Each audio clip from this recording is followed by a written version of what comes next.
Opa, agora foi. Agora foi. Estamos ao vivo, It's Alive. Olá, pessoal, boa noite. Estamos aqui para mais um Mestres da Periferia. E hoje é como sempre, muito especial, né? Então, hoje nós temos uma companheira aqui que é da luta, hein? Miliano aí na batalha, não é? Mas sempre antes, a gente faz aquela nossa poesia musical, né? Então, eu vou ler aqui uma música, um trecho de uma música, eu quero ver se vocês adivinham de quem que é a música, hein? Vamos lá, enquanto isso a galera tá chegando aí. Deixa eu jogar aqui a minha letra da música, vamos lá. Seu garçom, faça o favor de me trazer depressa uma boa média que não seja requentada, um pão bem quente com manteiga à beça, um guardanapo e um copo d'água bem gelado. Fecha a porta da direita com muito cuidado, que eu não estou disposto a ficar exposto ao sol. Vai perguntar ao freguês ao lado qual foi o resultado do futebol. Se você ficar limpando a mesa, não me levanto nem pago a despesa. Vá pedir ao seu patrão uma caneta, um tinteiro, um envelope e um cartão. Não se esqueça de me dar palitos e um cigarro para espantar mosquitos. Vá dizer ao charuteiro que me empreste umas revistas, um isqueiro e um cinzeiro. Seu garçom, faça o favor de me trazer depressa uma boa média que não seja requentada, um pão bem quente com manteiga à beça, um guardanapo e um copo d'água bem gelado. Bom, vou parar por aqui e aí vamos ver de alguém, vamos lá, o pessoal está chegando ainda. Dá boa noite quem chegou aí no chat para a gente saber quem está chegando. E vamos receber aqui, né, a nossa convidada e a gente já vai falar. Opa! Abaixa. Ô, Mara, tá dando um eco aí. Mara! Oi, não tenho nada ligado aqui, Márcio. Opa, beleza, então. Quando eu falo, eu tô me ouvindo. Não tava assim. Não. Opa lá, ó, tem uma galera aqui já chegando. Leonil. Matheus. Aí, beleza. Mara, vamos começar falando então. Quando começou o seu interesse aí pelo Noel Rosa? Fala pra gente um pouco. Você está lendo o livro, né? O samba! Bom, boa noite, né, para quem está aí. Agradecer ao Márcio pelo convite para essa atividade, em tempos de pandemia, onde a gente está bastante recluso, difícil de se ver, encontrar, e acho que acabou buscando uma alternativa da gente bater um papo e jogar conversa fora e levantar o astral. Noel Rosa, poetinha da vila, né, como tantos outros, ele entrou na minha vida, acho que já um pouco logo depois da adolescência, que eu sempre gostei muito do samba, que eu acho que o samba, ele retrata muito o que é o povo, né, o que é esse Brasil, o que é essa convivência, né, essa relação. E é muito bom a gente estar numa roda de samba, batendo um papo, brincando, e as memórias e os escritos de Noel são espetaculares. Né? É curioso. Pena que nos deixou muito jovem. Sim. Abaixa o seu som um pouquinho. Abaixar o meu som? Alô? Oi? Oi, tá. E aí? Tá dando eco ainda quando eu falo. Deixa eu ver aqui no meu. O Matheus deu um toque aqui que tava. Quando eu falo, eu tô me ouvindo. Aí. Peraí. Oi? Opa, agora tá bom. Melhorou? Melhorou. Melhorou aí, Matheus? Dá um toque aí. Ó, a Ana Paula aqui, grande companheira, Mara, sempre na luta. Obrigada, Ana Paula. Então, e assim, o Rio de Janeiro que ele retrata, é o Rio de Janeiro que já não existe mais, né? Da década de 30 lá, é outra coisa, né? Olha, é outro papo, né? E o que é interessante é que, assim, ele era do asfalto, né? E ele que sobe o morro, né? Bem curioso. Bom, cadê? Você está com o livro aí? Mostra o livro pra galera aí. Livro? Tô aqui, ó. Eu quero ver se eu começo a ler. Ah lá. Poeta da Vila, cronista do Brasil. Ah, legal. Tem um filme dele também, né? Que tá no YouTube. Tem, o filme do Noel é muito bom. É uma boa sacada. Não só o Noel, Ismael Silva, Cartola, Dona Ivone Lara,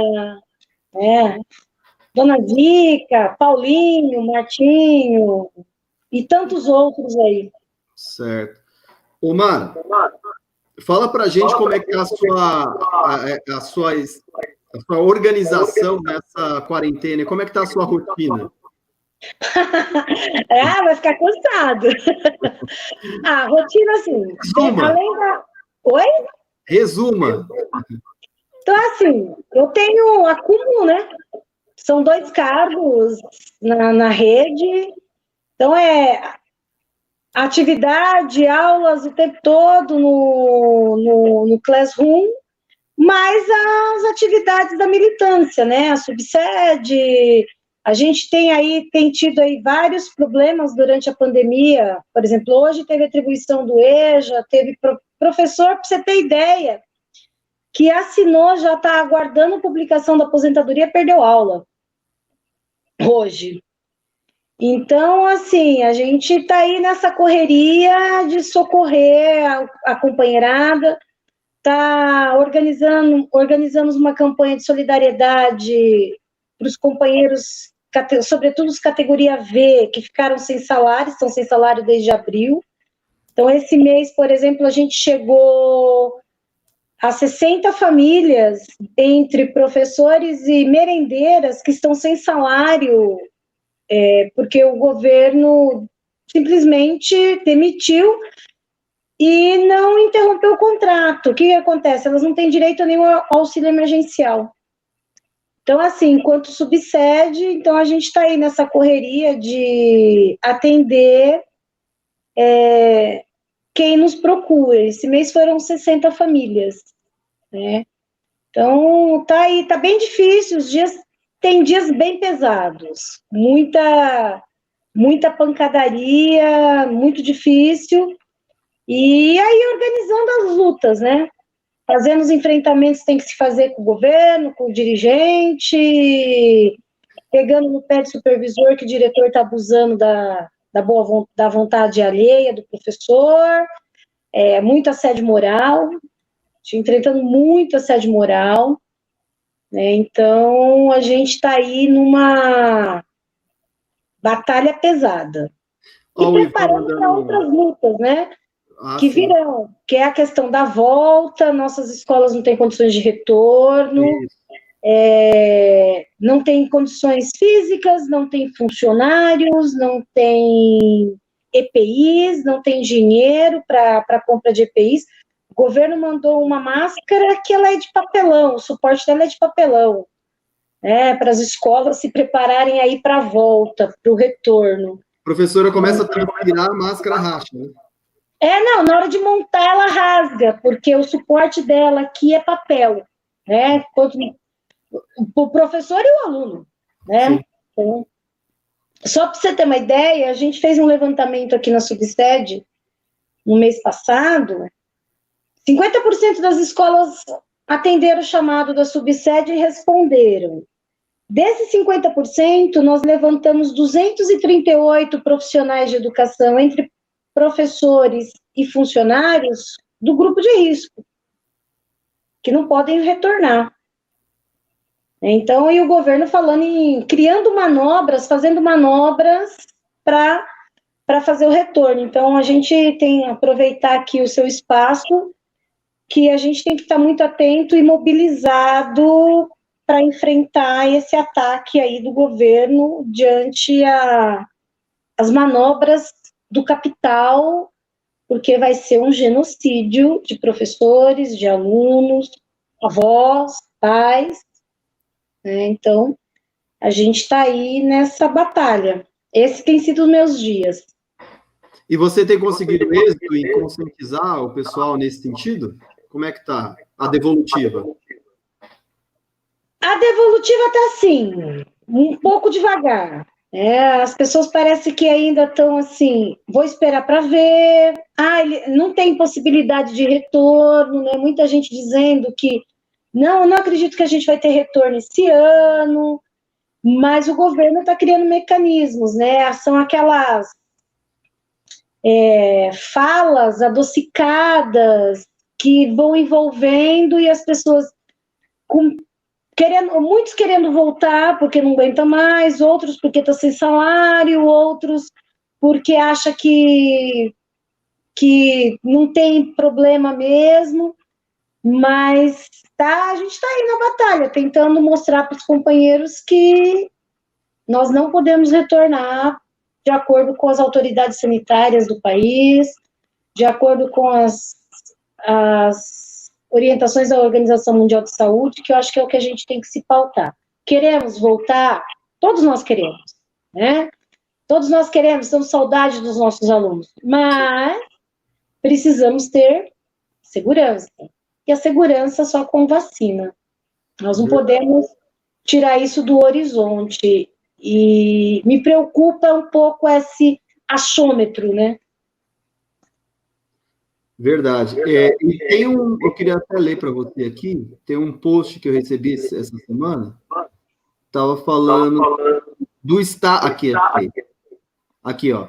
O Ano Novo no Paulista foi cancelado. Carnaval foi adiado para maio. Fórmula 1 em São Paulo foi cancelado. Shows abertos. Jogos de futebol sem público até 2021.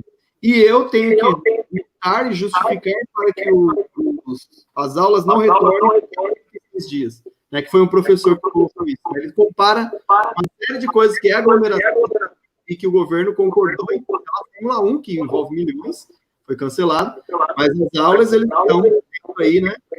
Daqui Réveillon, Carnaval, as escolas de samba cancelaram o Carnaval com um acordo.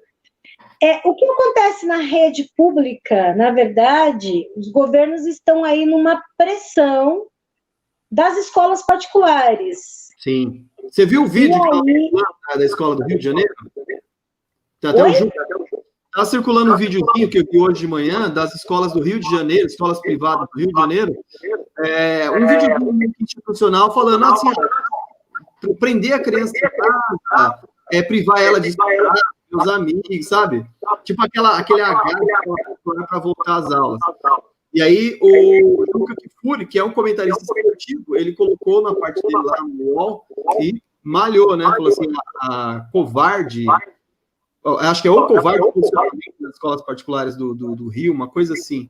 É uma coisa absurda. Infelizmente, a gente está num desgoverno, né, Márcio? Nós não temos governo, não tem ministro da Saúde, tem o negacionismo da ciência no Brasil. O Brasil hoje já é o segundo país do mundo em número de infectados, em números de óbitos. Hoje ontem passou os 87 mil mortos. A previsão que até agosto ultrapassa os 100 mil, né? Final de agosto ultrapassa 100 mil mortos. Só que em São Paulo já são mais de 500 mil pessoas infectadas e 24 mil mortos, eu ouvi agora à tarde, em torno de 22 a 24 mil mortos. E o capital só quer lucrar em cima dos trabalhadores, né? Essa explosão de casos, sobretudo aqui onde a gente mora, onde a gente trabalha, era cartas marcadas a coisa de 15, 20 dias atrás, quando teve o Libera Geral. Isso era fato que ia acontecer. A população está pegando trem lotado, ônibus lotado, metrô lotado, e o contágio, mesmo de máscara, hoje eu ouvi um infectologista dizer que a máscara, nesse caso, ela não protege, né? Ela vai proteger quando eu tiver o distanciamento. Se eu não tiver distanciamento, estou dentro do ônibus lotado sem distanciamento, eu estando de máscara ou não estando, a proteção minha com máscara vai ser muito pequena. Então, isso era uma coisa que era fato para a gente, e aí nesse governo que nega a ciência, e infelizmente ele ainda tem 30% da população que vai atrás dele, né? Um outro debate de fundo que me preocupa, que tem me preocupado, é a questão eleitoral, a eleição dos municípios, né? Tudo está girando, ou é a lógica do capital, ou é a lógica eleitoral, e a população está aí à mercê a própria sorte. Vou colocar rapidinho aqui a propaganda aí das escolas particulares para a gente dar uma... Os meses se passaram. Aprendemos a conviver com o vírus. O Covid nunca irá de todo. O que acaba é o medo. Hoje, sabemos lidar, tratar, nos proteger, respeitando as rotinas, as regras e os protocolos. Estamos prontos. Fizemos o dever de casa. A escola privada está pronta para reiniciar. Vimos que a ciência é a vacina. Estudos só confundiram. Trancar todos em casa não é ciência. Confinar é desconhecer, é ignorar, subtrair vida, é fragilizar, debilitar, mexer com o emocional. As crianças precisam voltar a se relacionar, brincar, refazer laços, amizades, rever seus amigos. Hora de reflorir, recriar no novo tempo. O sol precisa tornar a brilhar. Que absurdo. Lindo, né? Que absurdo. Total, né? Mais bolsonarista que isso, só o próprio. E assim, aquela coisa, aquela voz tranquila, né? Traz aquela paz. Nossa, que... Contradiz aí todo o protocolo e os estudos da Fiocruz, né? Verdade. A Fiocruz está prevendo aí um genocídio gigantesco. Cecília! Cecília, que saudade! Enchendo o saco dela para ela fazer uma aqui também com a gente, ela tá me enrolando. Aqui, Mara, que querida, saudades de você, grande guerreira. Essa quarentena tá aí arrebentado a gente.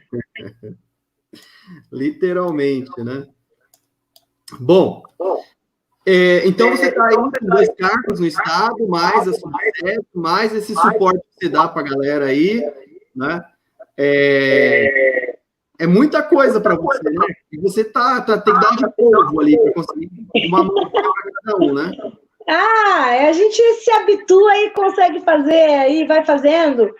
Aí se divide, o Décio tem contribuído bastante, a Camila, a gente tem se dividido bastante aí nas atividades, na organização, nas tarefas, tem se dividido bastante. Você acha que, assim, eu estou vendo o papo aqui na rede municipal de São Paulo, tem um papo de indicativo de greve, para se a prefeitura não aceitar jogar essa volta para frente, né? Essa volta às aulas, protelar mais uma questão. Você acha que o Estado pode caminhar nesse sentido também? Sim. A gente começa a discutir, sim, a possibilidade, se o governo insistir no retorno, a gente está trabalhando com essa possibilidade, sim, mas não só de São Paulo, não só a rede municipal de São Paulo, mas da rede privada, um movimento nacional com as universidades, para que a gente possa enfrentar isso. A ideia começa a gestar aí essa possibilidade de uma construção aí de todas as redes, né? E é importante a comunidade, os pais entenderem. O ano letivo, a aprendizagem, ela se recupera. A vida do filho dele, não. Né? Então, essa possibilidade da greve aí, ela está lançada e ela está ganhando corpo. Várias entidades começam a debater e fazer um enfrentamento aí, se preparar, porque, assim, inclusive na Prefeitura de São Paulo, que você está lá, a gente está com o informe que é o seguinte: o prefeito criou mecanismo de monitorar professor que tira licença, que pretende tirar licença, ele está se estruturando para não retornar às aulas, se elas retornarem em setembro, ou seja, lá em outubro. Então, a prefeitura está aí num processo bem maquiavélico, então, essa construção ela começa a ganhar corpo. A gente está tentando aí fazer um debate nacional, com CNTE, com FEPESP, Simpro, a própria PUESP e os sindicatos de vários estados aí começam a debater essa possibilidade. Não está distante do horizonte. Vamos combinar uma coisa? Quando eu estou falando, está dando eco. Sai e entra de novo para ver se ele dá uma diminuída nisso aí. Vamos ver se resolve. Agora não tem eco, né, pessoal? Agora está normal. Vocês estão gostando da minha voz aí, né? Eu sei que vocês gostam, né? Vamos ver se a Mara volta aqui agora sem eco. Eco. Vamos ver. Tá dando eco na minha fala? Não. Você está me ouvindo? Tô. Aí, tá vendo? Era isso. Pronto, zerou agora. Agora tá beleza. É que às vezes dá uns pauzinhos assim, que é coisa simples, né? Bom, então você acha que tem um indicativo de greve aí, caso Tem indicativo de construção de debate dela. Sim. A possibilidade não está descartada.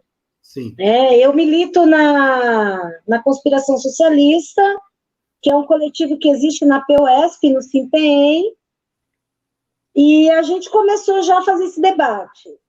A gente começa a fazer essa discussão, várias outras entidades também começam a fazer, porque não tem como a gente permitir o retorno às aulas. Certo. Muito bem. Mas vamos voltar no tempo agora? Vamos para um tempo áureo, bonito. Ai, meu Deus. Olha meus cabelos brancos. Vamos começar do meio da história, vai. Você falou que veio para a região aqui em 1995, foi isso? 96, né? Você é de uma cidade do interior chamada Tupã. Não, Tupi Paulista. Errei Errou a tribo. Tupã é um pouquinho para frente. Isso. Tupi Paulista, né? E aí você, em 96, você vem para a região de Caieiras, diretoria de ensino de Caieiras, vamos dizer assim, as cidades aqui que ela atende. Como é que você veio para cá? Você tinha feito a faculdade lá, né? Como que é o nome da cidade? Adamantina. Você fez faculdade em Adamantina, e aí você parte para geografia, né? Você fez ciências sociais, foi isso que você falou? Estudos sociais. Né? Que é um curso que não existe mais. Aquele antigo chamado licenciatura curta. Ah, sim. Então, porque o curso específico de História e Geografia tinha na USP, Unesp, PUC, e no interior era bem complicado, né? A região lá era muito pobre nesse sentido de universidade, difícil acesso, e não tinha grana para sair de lá, para morar fora e tudo mais, então a gente acabava fazendo a licenciatura curta e a licenciatura plena, né? Então, aí, dentro do curso, eu optei pela geografia. Beleza. E aí, você era de uma cidade para outra, a gente sabe que no interior tem sempre uma rodovia que liga uma com a outra, né? E normalmente uma é longe da outra, né? Então, você tinha que dar uma boa viajada. É um rolê, 70 quilômetros. Todo dia. Para ir, mais 70 para voltar. É um rolê. Estrada bem perigosa. No segundo ano teve um acidente gravíssimo que eu escapei. Eu era para estar no ônibus, eu não estava. A gente perdeu 14 colegas. Nossa. No acidente. Então, e tinha um esquema de ônibus fretado também lá? A gente tinha um ônibus fretado. Na minha faculdade, a gente saía 2 ônibus da cidade vizinha, que era Dracena. Minha terra. Sua terra, então. A gente é conterrâneo. A minha sim, né? Minhas irmãs nasceram lá. Eu sou Zona Leste já, eu sou maloqueiro já. Então, e aí, assim, Tupi e Dracena são 15 quilômetros, né? Pertinho. Os tupienses vivem em Dracena e vice-versa. Certo. Bom, e aí você concluiu a faculdade lá? Você chegou a trabalhar lá como professor ou não? Sim, eu trabalhei. Eu comecei como eventual, né? E fiquei... Na época tinha a história do vínculo, e eu fiquei no vínculo e eu comecei... O primeiro ano que eu peguei aula, 93, aula minha mesmo, livre, né? Na escola padrão. Eu comecei na escola... Era o quê? Só de ensino médio ou só de ensino fundamental? Não, a escola padrão era um projeto onde o governo fazia uma sacanagem para variar, né? Claro que a gente gostava, imagina eu começando. Era um projeto bem interessante, mas não era para todo mundo, por isso que é sacanagem. Aqui na região foi o Befamo, o Capitão, o Walter, acho que o Imorato, acho que chegou a ser o Celestina.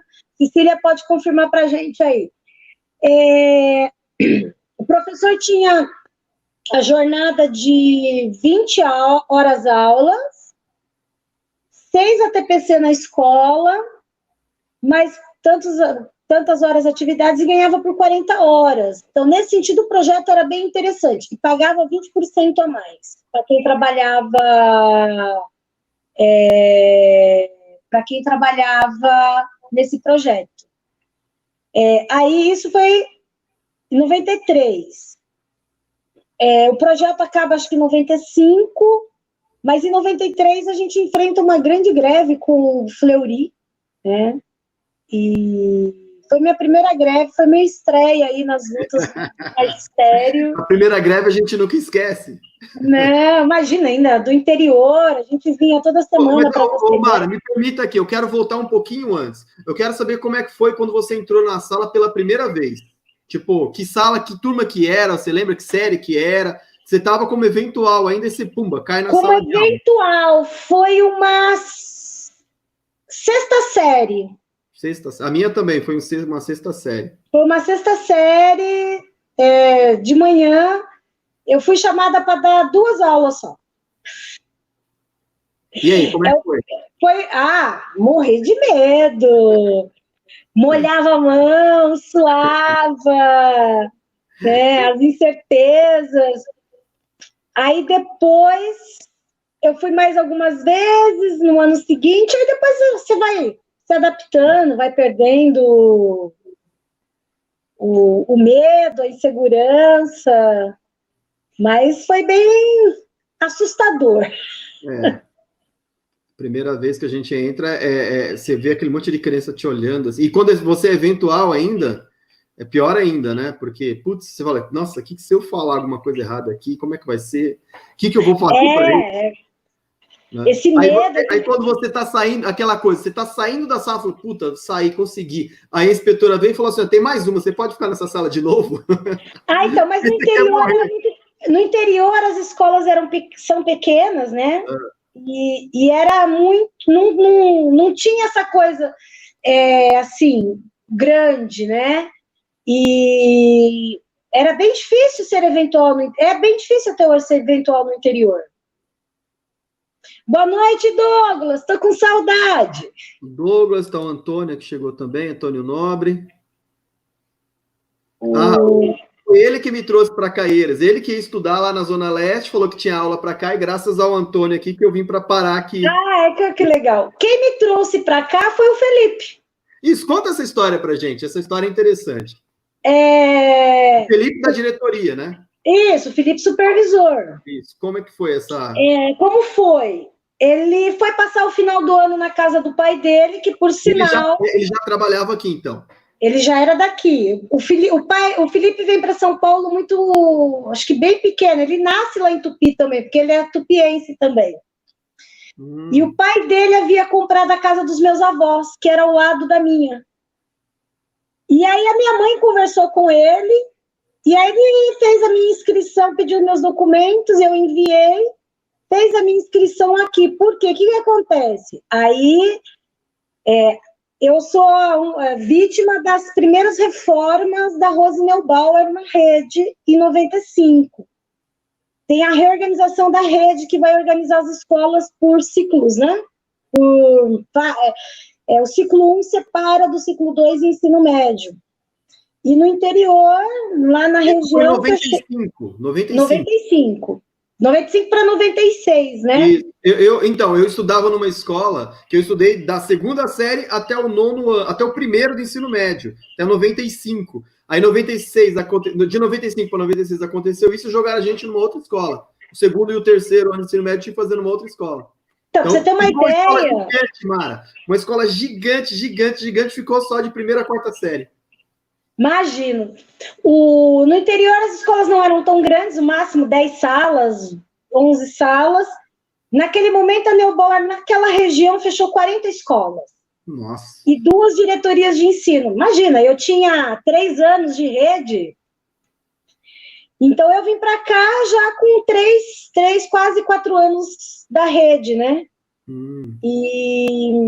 E aí, a primeira escola que eu trabalhei aqui foi Iraci Sartori, com o Zilton Bicudo, e ali eu já aprendia que eu tinha que me defender, que eu tinha que fazer os enfrentamentos, porque ele ia me engolir ali. E aí eu fiquei um pouco com aula no Zilton Bicudo e no Befama, aí eu conheci a galera que coordenava a subsede, né? A Vânia, a Célia, tinha o Gilson, o Ivan, hoje o supervisor, o Reinaldo, o Zé, o marido da Inailda, o Delcio, a Fátima, a Ivone, que faleceu. Então, fui aí você construindo amizades ali. Aí você ficou aqui. Eu fui ficando.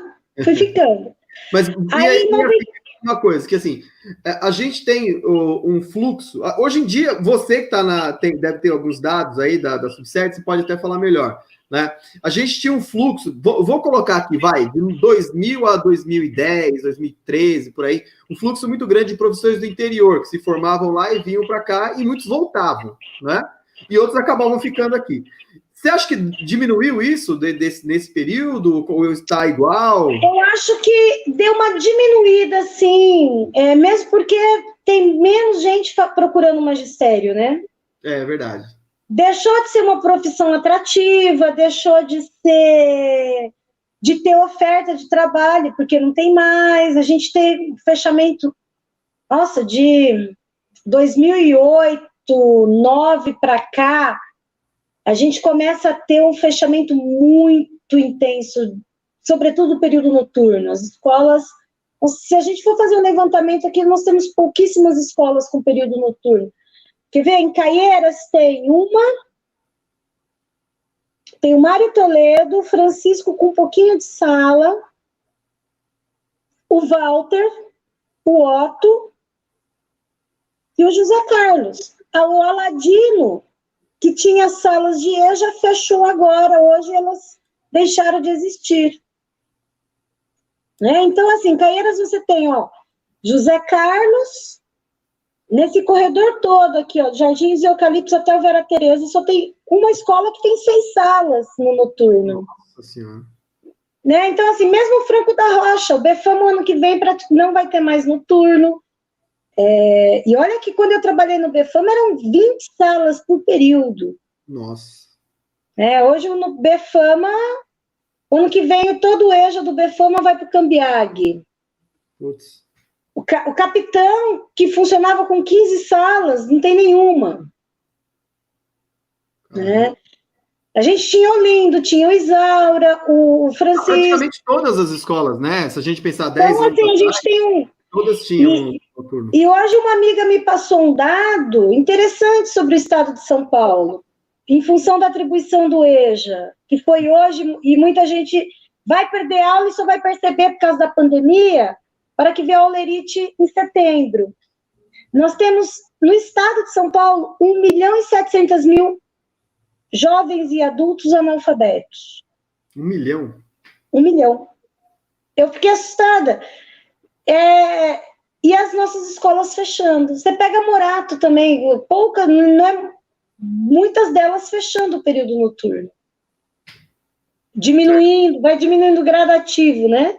É gradativo e assim, você vê que é uma coisa, é uma precarização mesmo que tende eu não sei se a jogada é privatizar futuramente, porque precarizar, e você não vê mais, como a gente estava falando de professores do interior, era muito comum vir professores jovens, né, do interior para cá, que não conseguiam aula lá, vinham para cá e acabavam ficando por aqui, né, e com o fechamento de universidades, diminuição de turmas em escolas, né, fechamento de períodos, aí ferra com tudo. Vou falar um pouquinho de mim.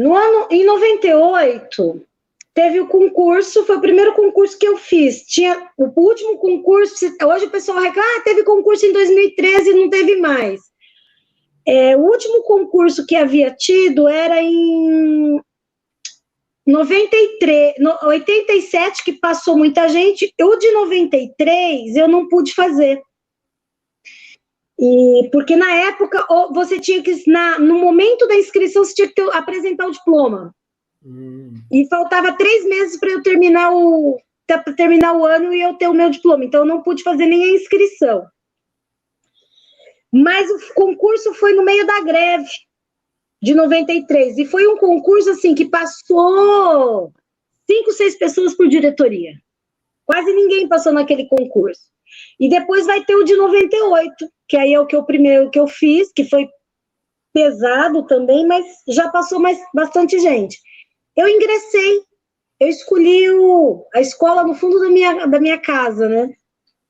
Só que eu tive que ficar em 2 cidades. Já em 2000. Já tive que ficar em 2 cidades. E aí eu retornei logo em maio, teve remoção, eu retornei. Porque hoje eu estaria trabalhando com certeza em 2 cidades, pelo menos, que é a realidade. Né? Eu tinha aula em Tupi e Dracena naquele momento. Né? Tinha 20 aulas em Tupi, que era o que tinha, e 12 em Dracena, que ia ser a minha realidade até hoje. Então, eu fiz a opção já por voltar. Então, essa é um pouco a realidade do interior. Então, afasta as pessoas do magistério. E aí a gente vai ter as pancadas, né, Márcia? Reforma da Previdência que aumenta a idade, então você permanece mais tempo. Você vai ter as reformas, aí o desemprego que amplia, então as pessoas vão ficando. Então, eu acho que esse movimento, ele deu uma reduzida em função dessa questão mesmo. Sei. E vamos... peraí, a Cecília falou alguma coisa aqui. Mas tem uma política obscura por trás desses fechamentos de sala de aula do noturno, né? Com certeza, né? Com certeza. É o que você falou, as intenções de privatização, quanto mais gente com baixo nível de conhecimento, menor salário, é mais fácil retirada de direitos, vide aí as reformas trabalhistas, previdenciária, a própria questão aí do debate do Fundeb, a própria debate agora com a volta às aulas, tudo não é por acaso, é intencional e dentro da lógica do capital, né? Se a gente olhar aí, enquanto milhões de trabalhadores estão aí na miséria, passando fome, as grandes empresas e os bancos estão ganhando muito dinheiro. Verdade. O fechamento do noturno vai nesse sentido. Eu expulso as pessoas, marginalizo, aí eu posso justificar a violência policial, eu posso justificar que a polícia tem que ser mais dura, porque o roubo, o uso de drogas está disseminado. Então, eu tenho que justificar essas coisas. Então, eu tenho que dificultar as pessoas a entrar na escola, permanecer, né? Ô, Mara, a gente já fugiu do assunto aqui, mas vou fazer outra pergunta. O que você acha das ETECs? O que você vê, assim, que assim, as escolas estaduais, de certa forma, elas perdem alunos para a ETEC, até as escolas particulares, né? Os pais pagam lá para o filho estudar até o 9º ano, eles fazem a prova da ETEC e vão estudar na ETEC. Como é que você vê as ETECs? Qual que é a leitura que você tem delas? Aí tem uma armadilha. Se a gente pegar, por exemplo, a ETEC de Franco da Rocha, que ela tem o ensino, o regular e o técnico junto. A maior parte dos alunos que estão na ETEC de Franco da Rocha são alunos da rede privada da região. A maior parte deles. E a maior parte deles não faz o curso técnico também, eu acredito. Poucos devem fazer. Então, assim, é uma proposta interessante, eu penso que ela é necessária, só que, assim, que cursos técnicos são oferecidos na nossa região, dentro dessas ETECs? Quando o aluno quer uma coisa, ele vai ter que ir longe. Sim. Aqui você vai ter administração, tem aprender a montar e desmontar o computador. Então, são cursos que estão saturados no mercado. Eu tive um ex-aluno que fez fotografia no curso de ETEC, só que ele teve que ir lá para a região do Brás, ali. Né? Ele aprendeu mais na ETEC do que na faculdade, que ele fez na faculdade também depois, né? Sim. Eu acho que, assim, é uma proposta boa, eu acho que é importante, é uma escola que é diferenciada, ela tem uma outra concepção de escola, tem que deixar isso bem claro. A prova, né, já é um filtro do caramba, né? Ela já filtra, né? A taxa, né? A própria taxa já é um filtro, né? E aí ela seleciona, né? É uma coisa interessante que a gente conversava mais cedo. Eu trabalhei 1 ano só no projeto Cefam. Isso, Cefam. Cefam era um projeto maravilhoso, interessante. A gente tinha ali, assim, todos os anos, era 120 vagas, 2.000 alunos faziam inscrição. Né? E você tinha que selecionar 120. E muitos dos que não passavam buscavam estudar na escola porque ele acreditava que aquela escola era melhor. Então, ele tinha uma outra postura, porque no ano seguinte ele ia entrar no Cefam.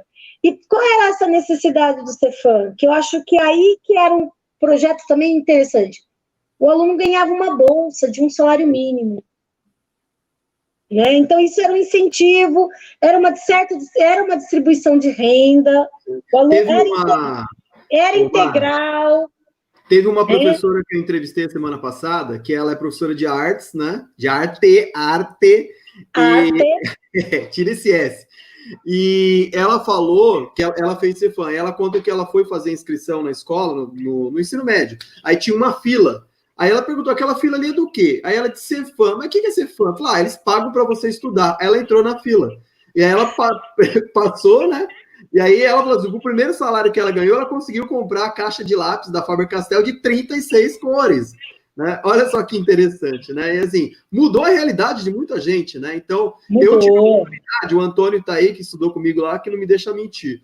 A gente tinha 2 amigas que eu sempre cito, que elas tinham feito Cefam, né? Então, quando eu tinha saído do ensino médio, me jogaram na faculdade de História lá. Eu sempre fui mais ou menos em História, então minha irmã falou, vai fazer História. Só que quando eu chego lá, essas 2 meninas, elas tinham uma bagagem de conhecimento assim, absurda. Elas sabiam quem era o Paulo Freire, quem era o Piaget. E eu lia Piaget, né? Nem sabia quem que era. Então, eu sempre dou elas como exemplo. Pô, mas olha a base de conhecimento que o pessoal que sai do Cefam, quando chega na faculdade, chega, pô, com a faca na boca, assim, chega muito bom. Né? Então, e além desse conhecimento todo, né, dessa aprendizagem, dessa convivência, dessa troca, o projeto Cefam de Franco da Rocha, ele passou por uma experiência muito interessante. O período dele foi, assim, uma experiência que a gente teve ali, que a gente pôde trabalhar. O Felipe montou um time, ele enquanto diretor, ele montou um time muito interessante, né? E a gente trabalhava muito e exigia muito dos alunos, os alunos produziam muito, eles faziam TCC, o Dia do Encantado. Eu tenho uma coisa na minha memória, eu não lembro se foi a Olimpíada ou Copa do Mundo. Teve uma turma que fez uma bandeira da Espanha, que ela, em papel de seda, que ela pegou o pátio inteiro, do chão ao teto. Nossa. E eles soltaram ela desenrolando. soltando fogo, sabe assim, O aluno era protagonista mesmo, né? Isso que protagonista. Quando eu vejo o pessoal falando, eu tive a oportunidade, como eu falei para você, de entrevistar colegas que estudaram lá. Eu peguei aula lá em 2003, então estava acabando o projeto, né? Você, né, outros colegas, eu comparo que era um renascimento cultural que estava acontecendo ali, igual que estava acontecendo na Itália. Você vê a galera muito empolgada quando fala desse período, né? Que assim, era de efervescência cultural e de conhecimento mesmo, né? Você vê aluno... E assim, às vezes... O TCC ali, vou lá assistir, né? Pô, eu vi a aluna falando isso, falei, caramba, que louco, que legal isso. Né? Então, Márcio, teve um período, não sei se você lembra do Michel. Sim, eu via você com o cabelo... Michel, professor de história, cabeludo e tal. Às vezes ele chegava assim pra gente, comigo, a Clélia, né, que a gente era da coisa, ó, vai ter um debate com fulano e fulano de tal, vamos ver a galera dos alunos que querem ir, vamos levar os alunos lá na PUC hoje à noite? A gente batia o sinal, entrava na sala, falava assim, beleza, tem dinheiro. A gente ia de trem, saía do Cefam, pegava o trem, ia até a PUC e voltava. Sabe, assim, a gente construiu muito isso. Eu acho que foi um momento único ali. Aquele Sim. momento foi bastante interessante e foi muito bom, aprendi muito ali, aprendi muito. Eu acho que a minha formação política se dá muito ali também no processo, no trabalho ali, naqueles 6 anos que eu trabalhei ali. Certo, mas vamos falar, qual foi a primeira escola que você trabalhou quando você veio lá do interior aqui para a região? O Iraci Sartori, eu tinha aulas no Iraci Sartori e no Befama. E como é que era? Como você veio do interior, né, e tal, como que era? Lá era uma realidade, quando você chega aqui, periferia... Nossa, quando eu entrei a primeira vez lá no Iraci Sartori, eu tive um impacto tão grande que, assim, eu vinha de uma escola que não tinha grade. Toda aberta.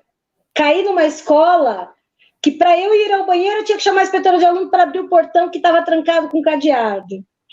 Então, assim, para mim foi um choque muito grande, né? Essa adaptação eu sofri bastante. Até com o espaço, né, com essa realidade diferente, essa falta de infraestrutura que a região tem. E para mim foi bastante impactante. Certo. Bem e na outra escola? Era diferente ou não? O Befama era diferente. Mais central, né? É a escola de centro. Ela era, assim, o grupo de professores mais receptivos. Era um grupo que dialogava mais, contava muita piada, combinava de sexta-feira à noite, depois da escola, sair para tomar cerveja.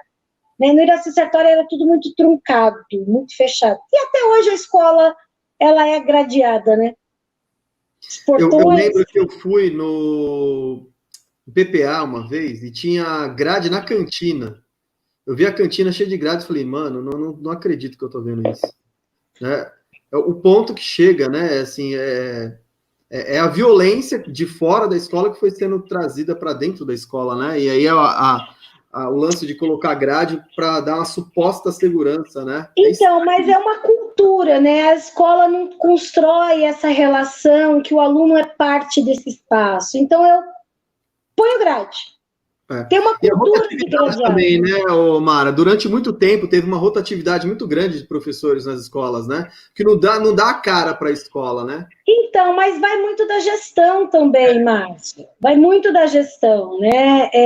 Qual é a relação, como que a escola, a gestão e aquele grupo enxerga os alunos? Né? Então, eu tenho uma experiência do Befama, não sei se foi 97 ou 98.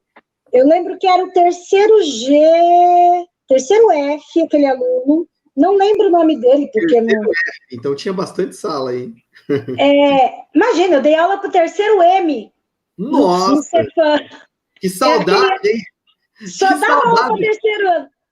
Não, que saudade de tanta sala assim, né? Hoje em dia tá fechando. Eu entrei na sala, eu impactei, o impacto era assim, era um aluno, ele tinha piercing assim, mas assim, no rosto inteiro, nas mãos, tal. E eu bati o olho ainda muito aquela coisa, fazia pouco, dos 2 ou 3 anos que eu estava aqui, eu ainda tinha muito essa coisa desse preconceito, né? Eu fiquei, assim, apavorada.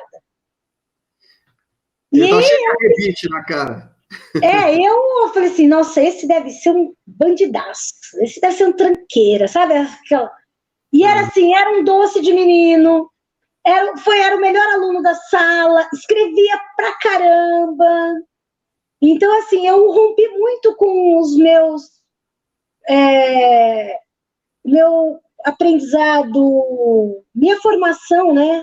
Nesse sentido, eu tive que romper muito, e eu rompi muito nesse sentido. E aquele menino, eu não lembro o nome dele, mas a fisionomia dele eu não esqueço, porque Mara, teve muitos alunos seus, você tem história de aluno seu que virou professor e voltou para a escola trabalhar com vocês? Tenho, eu trabalho com vários. Ah, é? Mara, você não lembra de mim? Você foi minha professora. Agora no começo. Mara, quanto tempo você foi minha professora? Esses dias uma menina, Denise, ela veio pedir umas orientações e tal, parará. Mara, você é a Mara lá do Albino? Você foi minha professora no Albino. Do próprio Cefam mesmo. A Herbie foi minha aluna. Quem? A Herbie. A Herbie foi minha aluna no Cefam. No Cefam e na escola de centro, que ela estudava o dia todo. Ela fazia o regular e o magistério. Tem vários. E assim, agora a gente vai entrar um pouco na sua ida ao sindicato, né? Assim que você chegou aqui, você já se aproximou da galera do sindicato? Como é que foi? Sim, era o pessoal do PFAMA, né? E aí, foi meio que... E o prédio, onde que era o espaço físico da subsede? Que então, tá há muito tempo já naquele prédio ali, né? Ali a gente já tá faz tempo. Então, a minha ida foi assim, Vânia e a Célia, que foram 2 pessoas que me acolheram muito, Gils também me acolheu muito aqui, e eles eram todos conselheiros na época, né? Então eu comecei a acompanhá-los nas atividades.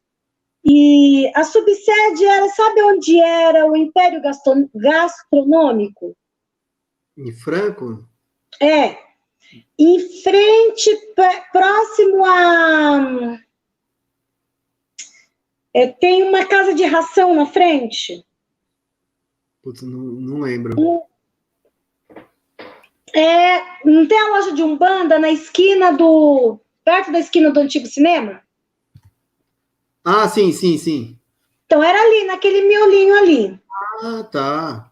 Era naquele prédio.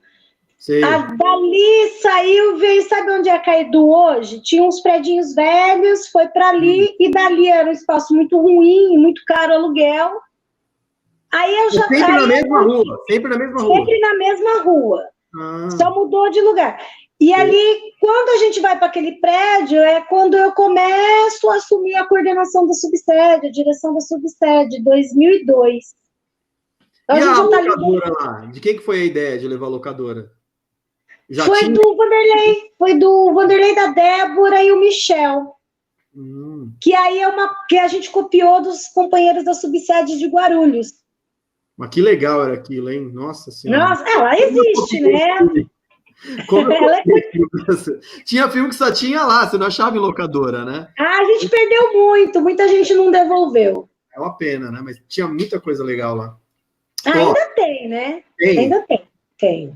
O Praxis aqui tá pedindo para você contar a história. Pede para a Mara contar a história do Ildefonso com os PMs no trem. Quem que é o Praxis? Escreve o nome aí pra gente saber quem que é. Tem uma menina que entrou uma vez, o nome da menina era Comentários. Aí eu falei, mas que nome é esse? Comentários. Então vamos lá, essa história. Esse dia, eu morava num apartamento de um pessoal de Tupi, lá na São João. Eu pagava um aluguel bem baixo, era mais para fazer a manutenção do apartamento que estava fechado. Então, eu morava lá. E a gente ia embora, ia um monte de gente no trem, 11 horas. Era uma galera que vinha de Morato, entrava em Franca e entrava... Então, eu enchi o vagão só de professor. Um belo dia, eu estou fazendo alguma coisa, lendo alguma coisa, tinha 2 PM sentados à minha frente, e um deles fazendo assim com a arma, nos dedos. Aí eu falei pro cara assim, sem juízo, né? Sem juízo nenhum. Dá para você, para com isso, essa arma pode disparar, você está me incomodando com isso, eu estou me sentindo ameaçada. O cara começou a me agredir, no sentido assim, professor tem que morrer mesmo, a gente tinha saído de uma greve, e a gente tinha brigado muito com a polícia. E aí o cara começou a fazer agressões nesse sentido, que o professor é bando de vagabundo, o professor tinha que apanhar mesmo, só sabe fazer greve. E aí comprei o pau pro cara, né? O que aconteceu? Quando eu vi, não tinha mais ninguém no vagão, eu estava sozinha, só tinha eu e o Estevam, o povo nas estações foi subindo. Eu sei juízo, os caras podiam ter... Não tinha mais ninguém, né? Os caras podiam ter me matado ali. O Praxis é o Robinho. É o Robinho, lá de Suzano. O Robinho estava nesse dia, foi um também que me deixou sozinha, sem vergonha. Desceu em... E eu fui brigando com os caras até a Barra Funda. Caramba. Quando eu percebi, eu estava sozinha no vagão, tinha eu e os PMs. E ele estava rodando o revólver, tipo o Velho Oeste. Rodando, assim, ó. Puta merda. E eram PMs que trabalhavam na ronda escolar, PMs daquele momento que o Covas colocou a polícia na escola. Eram PMs de escola. O Ivan fez outro comentário aqui. Falando sobre violência, imagino que os colegas de educação física vivenciam na quadra tendo que negociar com pessoas que invadem o seu espaço de trabalho. O professor de educação física realmente tem um problemaço, né? Porque a quadra dele normalmente fica do lado de fora, né? Da escola, então, para ter que negociar com os manos. Tem que negociar, né? Mas onde consegue negociar, a direção consegue fazer um diálogo com eles até respeitam. O problema é que, assim, normalmente o primeiro contato que a escola, que a gestão, a maioria da gestão faz, ou é por grade e chamar a polícia. Aí acabou. Aí não tem mais diálogo. Verdade. Não tem.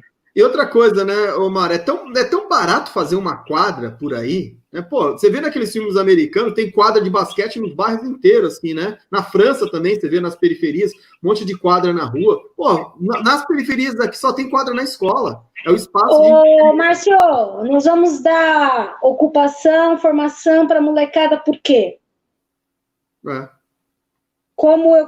Se me permite, eu quero aproveitar aqui e fazer uma denúncia, né, muito séria com os companheiros da educação física. Não sei se estou soltar o Ivan, mas o Ivan está aí quase aposentando, né, Ivan? Não, já aposentou, já. O governo vai pôr professor de educação física para a rua aos montes. Celcinho, acho que eu vi o Celcinho aí. As aulas de educação física do noturno, as escolas vão ter uma turma de educação física no noturno, porque é IAD. E aí isso me preocupa que será um balão de ensaio para o ensino híbrido a partir do próximo período. E aí é mais desemprego. Então, assim, por exemplo, Cambiag teria 6 aulas de educação física, vai ter só 2. Nossa. 167 alunos vai ter a turma. Então, assim, isso é muito sério e a gente precisa fazer um enfrentamento aí, porque isso vai respaldar, vai ter pancada, problemas na atribuição do início do ano que vem. O Ivan está quase aposentado aqui. Eu pensei que o Ivan tinha aposentado. Ele falou aqui, quase aposentado. Não, ele está aguardando. Por isso que eu falei quase. Ei, Ivan, tá no gargalo. Bom, Omar, eu queria que você falasse daquela questão do professor do V lá, que você falou que está tendo um movimento aí de conscientização. Ah, tá. Então, do categoria O e V, a gente está acompanhando, o governo anunciou, mas não apresentou, não protocolou ainda, não enviou. uma nova forma de contratação de professores. Ele não especifica, ele fala nova forma de contratação. Por quê? A gente, desde a 1093, a gente vem fazendo enfrentamento jurídico contra essa lei, porque ela é um absurdo, que criou a categoria O. E em 2019 agora, saiu uma decisão do STJ aqui em São Paulo, colocando todo o artigo 1º da 1093 inconstitucional. Então, assim, o governo não consegue mais contratar, ele não vai conseguir mais contratar, então ele tem que criar um novo mecanismo. Ele fez recurso no STF, mas a gente tem informações de que acho que está com o Lewandowski, acho que vai ser julgado no pleno, e o governo deve perder, provavelmente perca a questão da constitucionalidade. Então, ele tem que apresentar alguma coisa já para o início do ano. Qual é a preocupação? A gente passou aí, depois do golpe de 2016, com o governo Temer, a PEC do fim do mundo. A emenda 95, que congelou gasto, eles consideram gasto, né? Na saúde e na educação, e olha a situação que está a saúde e a educação não é diferente. E apresentou a reforma trabalhista com um discurso de que iria gerar emprego. A gente está procurando esses empregos até hoje. Então, ela serviu para avançar na retirada de direitos. O governo Bolsonaro também avançou na reforma trabalhista e fez uma série de alterações, agora, no meio da pandemia, tirando salário, negociação, enfim. É tudo voltado para o capital. E o Dória deve apresentar, através do bonitinho lá, né, o mais ordinário, o Cieli, que está todo mundo aí, um monte de gente aplaudindo ele, mas ele não tem nenhuma confiança nele, ele não tem mínimo de solidariedade, porque quem diz que só pode morrer 1.700 crianças, não dá para esperar coisa boa de ser. Qual é a preocupação? Então, vai vir aí uma nova forma de contratação. Qual é a minha preocupação? Tempos de reforma trabalhista, nós não vamos ter avanço de direitos. Pelo contrário, é retirada de direitos. E aí pode mexer com os categoria F. Então, essa é uma questão. Os categoria V, que são os eventuais, que só podem ser eventuais, por que eles não podem pegar aula?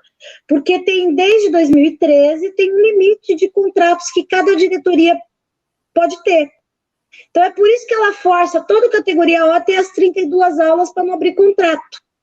Que ela chega num limite, ela não pode abrir mais contrato. Então, fica só o eventual. Esse professor está sem salário desde abril. Por quê? Ele não está eventuando, correto? Então, assim, a gente já fez vários pedidos no Ministério Público, mas perdemos, para que esse professor fosse incluído no auxílio emergencial. A bancada do PSOL, da esquerda, de oposição no Congresso Nacional, chegou a aprovar, mas o Bolsonaro vetou. E por que eles não conseguem ter o auxílio emergencial? Porque eles têm contrato. Eles estão com vínculo, tem empregado. Que é o mesmo que aconteceu com as merendeiras e as meninas da limpeza, que são os terceirizados. Tem o contrato ativo, está empregado, tem salário, não consegue o auxílio emergencial.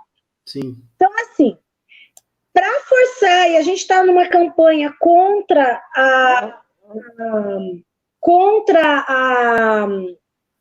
esse desmando aqui do Dória. Então, na quarta-feira de manhã, a gente vai estar... Amanhã eu vou estar acertando o horário que a gente vai estar saindo daqui, no Palácio dos Bandeirantes, uma ação. Vamos tentar entrar para que a gente arranque aí o auxílio emergencial para os categorias O, V e S, que estão sem salário. É preciso que eles também se mobilizem.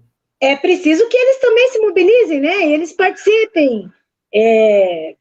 Os meninos que estão aí, Douglas, Celcinho e Ivan, acho que estão cansados de eu Ontem, hoje eu fiz uma série de desabafos para dialogar com esses companheiros que eles precisam, né, acreditar no sindicato e confiar menos nos gestores. Porque, assim, a atribuição no início do ano foi vergonhosa, cheia de erros, desorganizadas, classificação errada, gente que pegaria a aula ficou sem aula, gente que não pegaria pegou, porque a classificação... E a gente tentou paralisar a atribuição para organizar, para consertar o que estava errado, eles optaram por continuar a atribuição. Isso foi uma pancada. Aí acho que você já pode ir respondendo essa pergunta, né? Como organizar os trabalhadores, né? Então, qual que é a forma? Na pandemia, a gente está aí tentando fazer atividades dentro de carro, dialogando, chamando, construindo atividades, lives, debates, para que ele se considere, que ele precisa dizer, eu sou profissional, eu tenho que ter, eu exijo ser respeitado, e eu tenho que ter coragem de falar assim, não, hoje eu vou me defender. Eu não posso mais acreditar na fala do diretor. O diretor é meu amiguinho quando ele precisa de você. Né? Então, assim, quando o Ideobrando coloca aí como organizar, olha, Ideobrando, tudo que eu pensei, tenho tentado fazer, está bem difícil, porque esse setor, parte desse setor, não todos. A gente tem companheiros maravilhosos que são da categoria O, que vão para o enfrentamento, que não deixa o diretor ameaçar que vai cortar contrato, que enfrenta, e acho que falta mais isso. Mas, infelizmente, a maioria, ela confia. E a gente está com outro problema. Chegou na rede o Notório Saber, com as disciplinas Tecnologia Eletiva e Projeto de Vida. Então, o cara lá que fez o curso de Direito, mas não tem competência para passar na OAB, vira professor. E aí, esse tem atrapalhado bastante a organização dos trabalhadores. Então, assim, a gente tenta fazer atividades sem cobrar filiação, vem conhecer, vem participar. A gente atende, mas, mesmo assim, ele se recusa.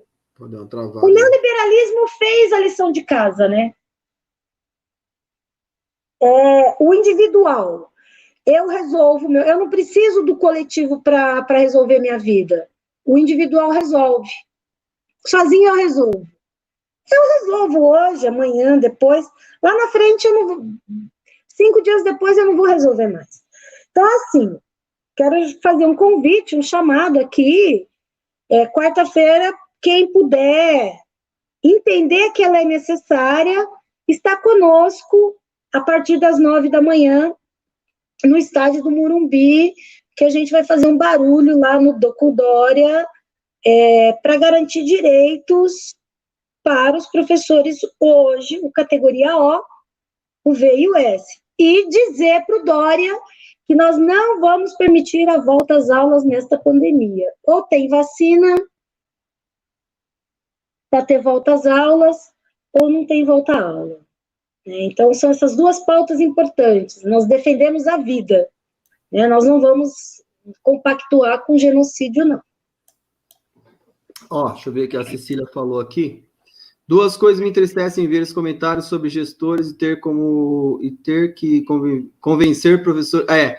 a Cecília, às vezes, como diretora, tinha que convencer o professor a fazer greve. Eu quero o contrário. Olha, eu queria que hoje eu tivesse aqui na diretoria de Caieiras umas 10 Cecílias. Né? Uma Cecília faz muita falta. Uma Cecília, uma Neca. A gente tem aí alguns que se aposentaram, fazem faltas hoje, assim, na gestão de escola, porque não enfrentava, dizia, né? Ia junto, né, com o professor também. O professor, às vezes, ficava acuado, se o diretor vai junto, ele vai, né? Ele vai. Fazia formação de fato, né? Não ficava repetindo as pautas prontas. Era muito bom militar com Sicília e Companhia Limitada. Era muito bom. Roberto, que não está mais entre nós, era muito bom ir lá dialogar com o Roberto. A Márcia Pavão, com todas as dificuldades, eu conseguia dialogar bem com ela na escola. Ô, Mara, você tem alguma história curiosa desses comandos de greve que você já fez, os milhares aí? Histórias interessantes? Curioso. Colar cadeado. Organizar os alunos. A greve 2015 foi deliciosa, assim, nesse sentido. Eu tinha uma sala, terceiro ano, no Albino, no noturno. Eles tinham sido alunos meus do Celcinho menos, mas comigo eles chegaram até o final. Desde a quinta série. Era série ainda eles, né? Então eu dei aula para eles quinta, sexta,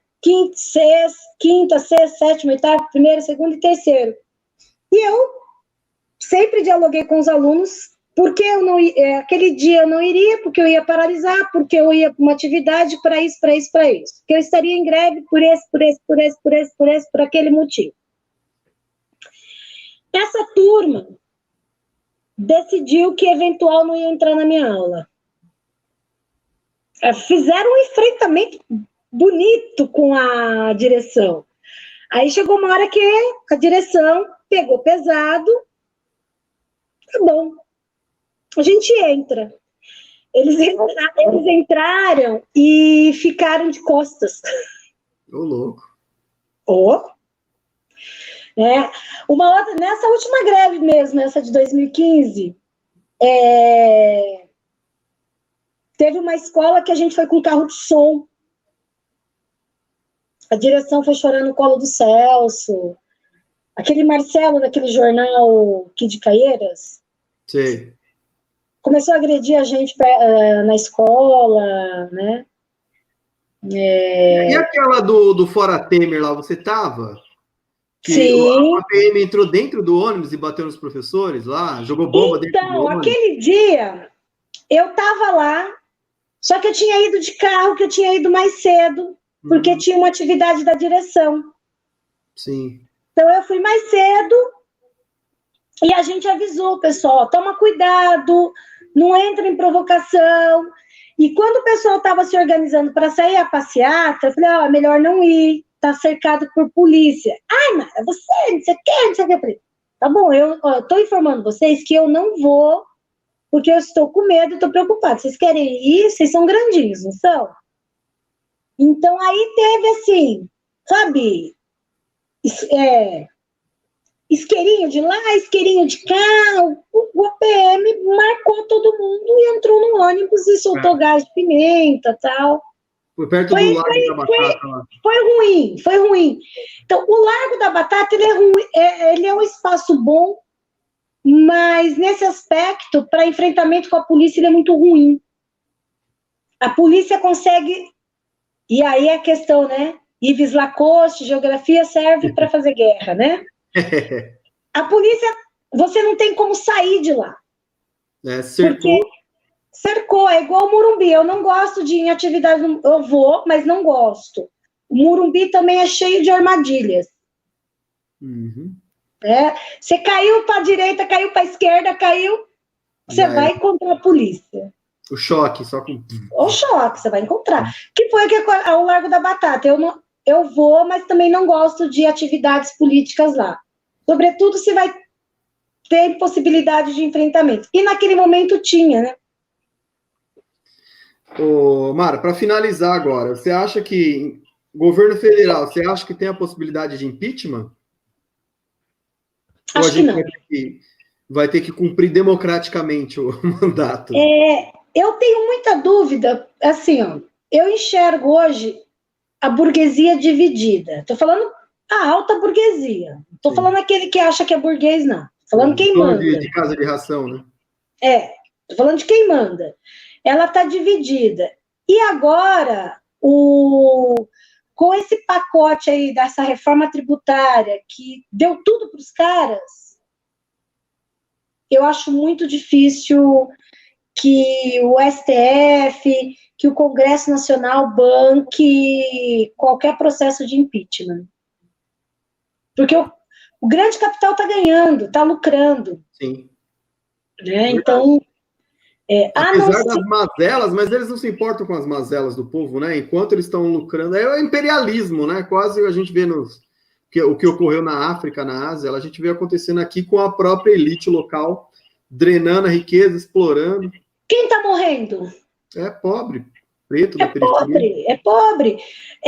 Vai ter o desgaste internacional, está muito grande por causa do desmatamento da Amazônia. O Pantanal está lá acabando em fogo. O Pantanal está seco, né? Deserto na Amazônia, né? Áreas deserto na Amazônia. A questão, a Covid, né, está sendo um estudo aí que o avanço dela está associado aos desmatamentos, à extinção de predadores, né? Os gafanhotos não têm culpa nenhuma. Ué, olha o calor que a gente... Né? Olha o veranico que a gente está em pleno julho. Verdade. Não tivemos frio ainda. Julho está acabando e não teve inverno. E aí, assim, os gafanhotos estão se reproduzindo mais do que deveriam por causa disso. E por que nós temos essa temperatura alta? Por causa das queimadas e o desmatamento da Amazônia. Quem garante esse equilíbrio é a Amazônia. Verdade. A ciência. Vamos desmatar, queimar, asfaltar, concretar. O clima. Então, assim, você tem aí os gafanhotos, exemplo. Então, o mundo está pressionando para que a defesa da Amazônia, mas o estrago está feito. É complicado, né? Então, Mara, ter gafanhoto. A culpa é do gafanhoto. Vamos jogar produto químico para matar o gafanhoto que resolve. E é a comida que vai vir envenenada, mais ainda. Aí todo mundo morre de câncer. Se não morrer do Covid, vai ter câncer. Verdade. Mara, eu queria agradecer a sua participação aqui no grande canal Dom Marcito. Muito obrigado pelo seu tempo. Assim, é um prazer, uma honra conhecer um pouco melhor a sua história, né? Já sabendo da sua luta, da sua militância, que você ia nas escolas lá, quando a galera não queria ir, você fala, manda a Mara, que a Mara arrasta todo mundo. Aí a Mara ia lá e quem não queria entrar em greve acabava entrando, né? Então eu tenho essas lembranças aí. Né? Que bom, fico feliz. Pô, demais. Eu agradeço o convite. Foi bem difícil a gente conseguir achar um espaço, né? Mas eu agradeço o convite, acho que é muito gostoso rever algumas pessoas, mesmo que de longe aqui, a Cecília, o Douglas, que a gente trabalha junto, o Celcinho, daí o Ivan, que a gente encontra bastante, mas eu que agradeço e a importância da gente estar batendo mais papos assim e contribuir com a formação da companheirada. Muito bem. Bom, vamos marcar um outro aí para a gente falar mais aí dessa questão da formação, né? De politizar mesmo os professores aí. E vamos tocando em frente, né? Vamos combinar. Vamos, a gente combina. Ok, então. Cadê aqui? Vamos terminar mostrando aqui. E assim, a Cecília, Maria Cecília Freire. Vamos combinar aí para essa semana ou para a próxima fazer contigo, tá? Não fuja. Então, muito obrigado a todos. Não se esqueçam de dar o like aí no canal, se inscrevam. O objetivo do canal é chegar a 8 mil inscritos, está com 7.500, eu acho. Então, olha que legal! 500 pessoas para 8 mil aí. Então, por favor, se inscrevam, divulguem. E assim, o Mestres da Periferia é isso, é mostrar o trabalho do professor, a vida do professor e outras perspectivas, né? Por exemplo, conhecer um pouco melhor a história, como foi a infância. Enfim, é isso. Muito obrigado. E até a próxima. Valeu, Mara. Deixa eu desligar aqui. Um beijo no coração de todos. E vamos de Noel, né?